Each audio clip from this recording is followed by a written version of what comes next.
The ancient Hawaiians believed that the goddess of volcanoes, Pele, was born of the marriage of earth and sky. Although there are hundreds of active volcanoes in a narrow belt around the Pacific, the Hawaiian volcanoes are different. What drives them is still not known for sure, but there is a compelling theory.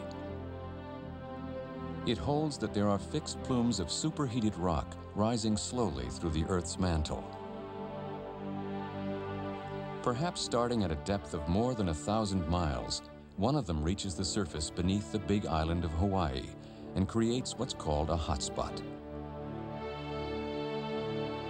But the immense engine that drives it is not well understood. Its heat may come from the Earth's very core, or the plume may rise from a deep region of radioactivity, an immense perpetual meltdown. Made buoyant by intense heat, this huge upwelling of rock, or magma as it's called, rises a few centimeters a year. Nearing the crust, the rock melts and forces its way to the surface, where it erupts as lava and creates new land. On the island of Hawaii itself, we've got four very large volcanoes that have grown within the last 1 million years from the ocean floor up to heights of about 30,000 feet. Hawaii's Mauna Loa is the world's largest volcano. Its huge dome dwarfs its younger but extremely active neighbor, Kilauea, to the right. Mauna Loa was born 500,000 years ago, when lava surged upward. Then, perhaps only 200,000 years ago, Kilauea appeared.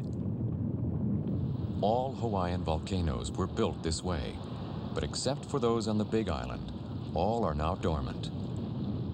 For a long time, no one knew why. But then it became clear that the story of the birth and death of these volcanoes was part of a much larger picture. It was discovered that the floor of the Pacific Ocean on which the islands rest is moving. It is one of 20 or so slowly drifting pieces of the Earth's crust called tectonic plates. There's a whole chain of volcanoes which get progressively older as one goes along that chain. And this is very difficult to understand, except in the terms of an interacting plate and a hotspot. In other words, you have a fixed hotspot, and that the Pacific plate is moving slowly over that hotspot at roughly about 9 centimeters or so a year.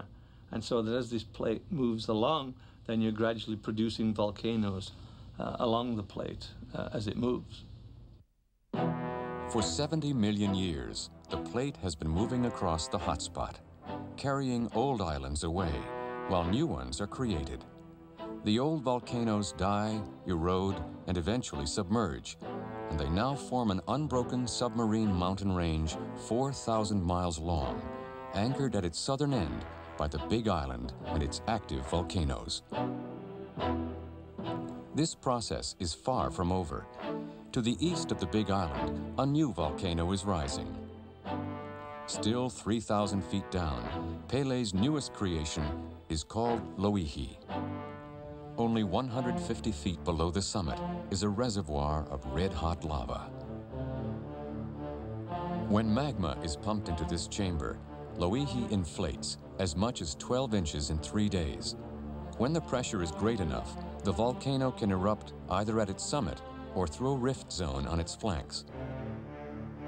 Loihi won't reach the surface for several thousand years, but when it does, it will be a violent birth.